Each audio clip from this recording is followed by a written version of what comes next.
Hi, hello friends, welcome back to our channel Explore with Keerthu. First of all, எல்லாருக்குமே happy Women's Day and இன்னைக்கு நம்ம choco lava idly cake எப்படி பண்றது அப்படிங்கறத பார்க்க போறோம். இது கூடயே வந்து கடைசில நான் ஒரு மொக்க வாங்குன ஷார்ட் வந்து இன்க்ளூட் பண்ணியிருக்கேன். ஸோ வீடியோவை கடைசி வரைக்கும் ஸ்கிப் பண்ணாமல் பாருங்கள். ஸோ வீடியோக்குள்ளே போகிறதுக்கு முன்னாடி நீங்கள் இன்னும் நம்ம சேனலை சப்ஸ்கிரைப் பண்ணலன்னா கீழே இருக்க சப்ஸ்கிரைப் பட்டன் அமுக்கி பக்கத்தில் வந்து ஒரு பெல் ஐக்கான் இருக்கும், அதையும் டேப் பண்ணிங்க அப்படின்னா நிறைய ஆப்ஷன்ஸ் கேட்கும். அதில் வந்து ஆல்னு ஒரு ஆப்ஷன் இருக்கும், அதை கொடுத்தீங்க அப்படின்னா நான் எப்பப்பெல்லாம் வீடியோஸ் போடுறேனோ அப்பப்பெல்லாம் உங்களுக்கு ஒரு நோட்டிஃபிகேஷன் வரும்.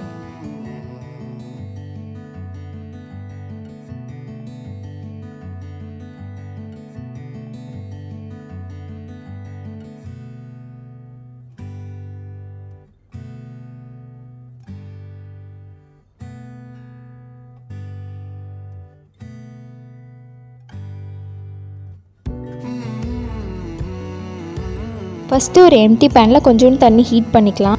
இந்த தண்ணி நல்லா பாயில் ஆகிற ஸ்டேஜில் வரும்போது இதுக்கு மேலே வந்து ஒரு கிண்ணம் இல்லாட்டி ஒரு பவுல் வச்சுக்கோங்க. அந்த பவுல் வந்து இந்த தண்ணியை தொடக்கூடாது, அந்த அளவுக்கு அந்த பவுல் மேலே இருக்கணும். அந்த மாதிரியான ஒரு ஸ்டேஜில் வந்து இந்த பவுலில் வந்து சாக்லேட்ஸ் போட்டுக்கோங்க. நீங்கள் இந்த சாக்லேட்டை தான் வந்து உள்ளே லாவாவாக வைக்க போகிறீங்க. நீங்கள் வந்து இதில் மில்க் சாக்லேட் இல்லாட்டி டார்க் சாக்லேட் எது வேணால் யூஸ் பண்ணிக்கலாம். நான் இன்றைக்கி மில்க் சாக்லேட் தான் யூஸ் பண்ணியிருக்கேன்.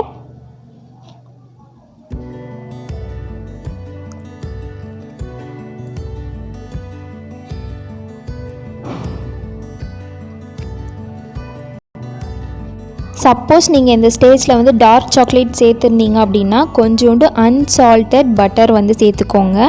சேர்த்து இது கூடயே மிக்ஸ் பண்ணிக்கோங்க. அதனால அதோட கசப்பு வந்து கொஞ்சம் கம்மியாயிடும். நான் இன்றைக்கி மில்க் சாக்லேட் தான் சேர்த்துருக்கேன் அப்படிங்கிறதுனால எதுவுமே ஆட் பண்ணல எக்ஸ்ட்ராவாக. இது வந்து லம்ஸ் எல்லாம் இல்லாமல் ஃபுல்லாக மெல்ட் ஆகி ஒரு க்ரீமி கன்சிஸ்டன்சியில் வரும். அது வரைக்கும் ஹீட் பண்ணணும். ஸ்டவ்வை வந்து சிம்லே வச்சு ஹீட் பண்ணிக்கோங்க ஃபுல்லாக இது மெல்ட் ஆகிற வரைக்கும்.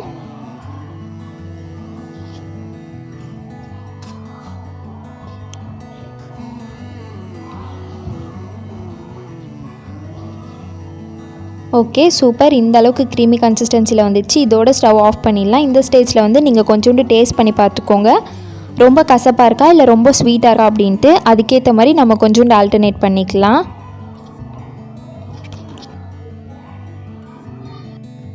இப்போ நம்மளோட சாக்லேட் வந்து ரெடி ஆகிடுச்சு. இந்த ஸ்டேஜில் வந்து நம்ம ஸ்டவ் ஆஃப் பண்ணி இறக்கி வச்சாச்சு. இறக்கி வச்சதுக்கப்புறமா நல்லா சூடான பால், நல்லா காய்ச்சி வச்சுருக்க பால் வந்து சூடாக சேர்த்துக்கலாம். ஒவ்வொரு ஸ்பூனாக உள்ளே சேர்த்துக்கிறேன் நான். உங்களுக்கு வந்து எந்த அளவுக்கு திக்காக வேணுமோ அந்த அளவுக்கு கன்சிஸ்டன்சி வரைக்கும் நீங்கள் பால் சேர்த்து நல்லா கலந்து விட்டுக்கோங்க. இது வந்து நம்ம உள்ளே அதாவது லாவாவாக சேர்க்க போகிற சாக்லேட், அதனால் கொஞ்சம் திக்காக இருந்தாவே போதும். ரொம்ப வாட்ரி ஆகிற அளவுக்கு நீங்கள் பால் சேர்த்துறாதீங்க. எனக்கு இந்த கன்சிஸ்டன்சி போதும்னு நினைக்கிறேன், அதனால் நான் இதோடு நிறுத்திக்கிட்டேன்.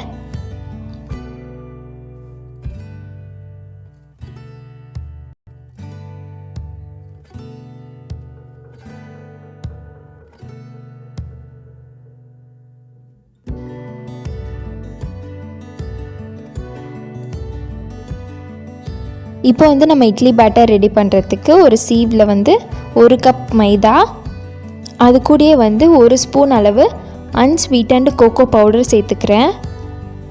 அடுத்து வந்து 1/4 ஸ்பூன் பேக்கிங் பவுடர், 1/2 ஸ்பூன் வந்து பேக்கிங் சோடா, இது எல்லாத்தையும் சேர்த்துக்கலாம். இது கூடயே வந்து 3/4 கப் அளவு பவுடர் சுகர், இது எல்லாத்தையும் சேர்த்து நல்லா சீவ் பண்ணி எடுத்துக்கலாம், நல்லா ஜலிச்சு எடுத்துக்கலாம். இதோட ரேஷியோ லிஸ்ட் எல்லாமே வந்து முன்னாடி இன்க்ரீடியன்ட்ஸில் நான் கொடுத்துருக்கேன், அதனால் டீட்டெயில்டாக பார்த்துக்கோங்க.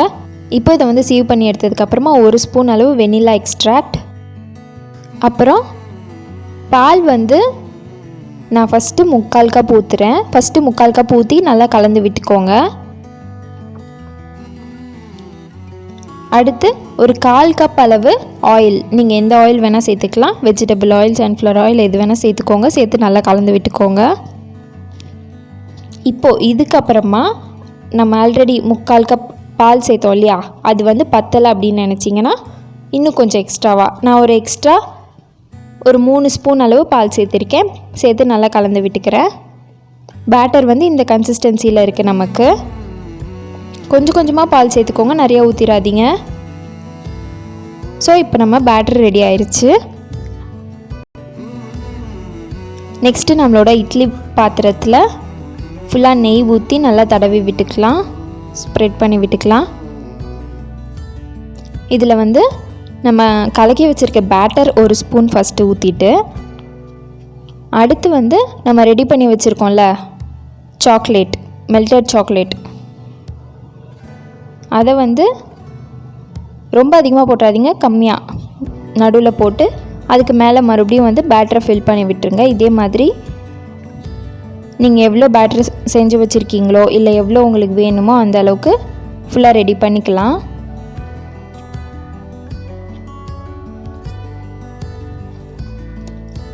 பேட்டர் வந்து ரொம்ப அதிகமாகவும் ஊற்றிடக்கூடாது, ரொம்ப கம்மியாகவும் ஊற்றிடக்கூடாது, கரெக்டாக ஊற்றணும்.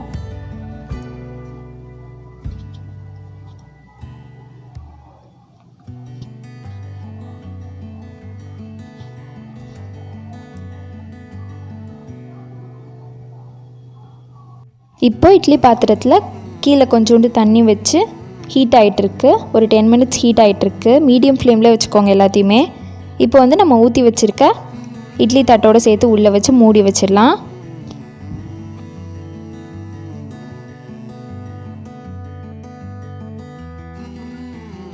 ஒவ்வொரு 5 மினிட்ஸ்க்கு ஒரு தடவை செக் பண்ணிக்கோங்க. இது ஃபஸ்ட்டு 5 மினிட்ஸோட வீடியோ.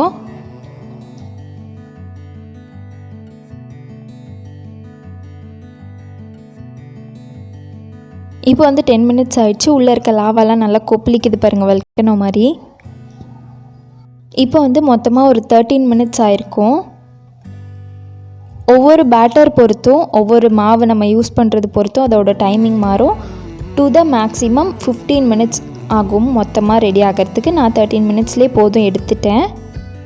இப்போ வந்து நம்ம இதை வெந்துருச்சா இல்லையா அப்படிங்கிறத ஒரு டூத்பிக் இல்லாட்டி ஒரு ஃபோர்க் வந்து உள்ளே லைட்டாக குத்தி பார்த்து இதில் ஸ்டிக்காதா இல்லையா அப்படிங்கிறத வச்சு வெந்துருச்சா இல்லைன்னு கண்டுபிடிச்சிடலாம். இதை செய்யறதுக்கு ஃபுல்லாகவே ஸ்டவ்வை மீடியம் ஃப்ளேம்லேயே வச்சுக்கோங்க. அண்ட் 10 to 15 மினிட்ஸ் தான் ஆகும் ரெடி ஆகிறதுக்கு. ஸோ இப்போ இதை நம்ம எடுத்துடலாம். இப்போ நம்மளோட லாவா இட்லி கேக் ரெடி ஆயிடுச்சு. மொத்தமாக செய்யறதுக்கே வந்து ஒரு 25 மினிட்ஸ் தான் ஆச்சு. ஸோ இதை வந்து நீங்களும் ட்ரை பண்ணி பாருங்கள், இதே ரேஷியோவில் ட்ரை பண்ணி பாருங்கள்.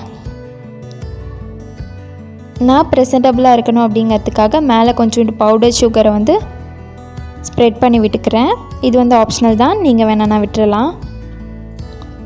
இது வந்து உமன்ஸ் டே ரெசிபிங்கிறதுனால, உமன்ஸ் டே ரெசிபியெல்லாம் கிடையாது, உமன்ஸ் டே அன்றைக்கி செஞ்ச ரெசிபி அப்படிங்கிறதுனால கொஞ்சம் உமனை வந்து கொஞ்சம் உள்ளே கொண்டு வரலாமே, இட்லிக்குள்ளே கொண்டு வரலாமே அப்படின்ட்டு நான் ட்ரை பண்ணி மொக்க வாங்கின ஒரு கிளிப்பிங்கை வந்து நீங்கள் வந்து லாஸ்ட்டாக பார்ப்பீங்க. இப்போ வந்து நம்ம இதை கட் பண்ணி பார்த்துடலாம். ஸோ பாருங்கள், உள்ளே வந்து லாவா வந்து மோல்டன் ஸ்டேஜ்லேயே தான் இருக்குது. Super, perfect.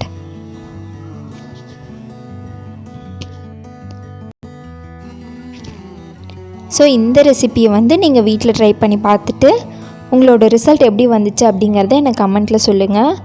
நீங்கள் வந்து அதை 2 மினிட்ஸ்க்கு முன்னாடியோ இல்லை 2 மினிட்ஸ்க்கு அப்புறமாவோ எடுத்தீங்க அப்படின்னா இந்த அளவுக்கு சூப்பராக வராது. அதனால டைமிங் ரொம்ப முக்கியம், பார்த்துக்கோங்க டைமிங்கை. 5 மினிட்ஸ்க்கு ஒரு தடவை செக் பண்ணிக்கோங்க.